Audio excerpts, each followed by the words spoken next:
It's already been a very active afternoon, especially on the south and east side of town. And we've seen some severe thunderstorms down there. Here in downtown Denver, a mix of the sun and clouds, but don't let your guard down. We still have the shot for seeing a few more severe storms rumbling across the city and beyond till about 8 p.m. Severe thunderstorm watch remains in effect until then for hail about 2 inches in diameter, plus 70-mile-per-hour wind gusts, and a couple of isolated tornadoes certainly possible. We're looking at high temps in the upper 70s for much of the I-25 corridor. Little warmer out to the eastern plains, hence the reason I'm going to be keeping a close eye out there for the potential for more severe weather. 80s in Steamboat and Eagle and about 88 in Grand Junction.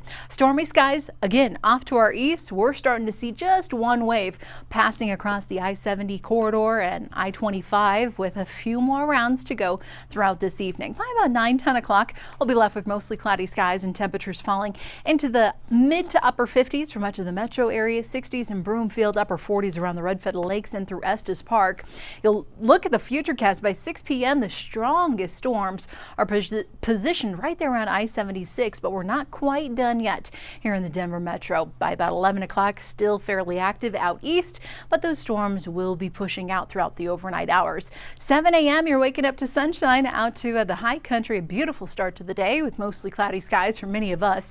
Here in eastern Colorado, we have another round of storms that'll be rolling in first up in the mountains, and then by 1-2 o'clock, those storms racing off the foothills and down here in the Denver area by about 3-4 o'clock. They'll carry off to the northeastern plains by dinner time and then completely move out of our state by about 11 o'clock. Tomorrow's storms, yes, they'll be fairly widespread, but really that bullseye for trouble will be across the far northeastern corner of the state. Not here in Denver, as we'll just be looking at general garden variety storms. Temps tomorrow stay in the upper 70s for us to low 80s up and down I-25.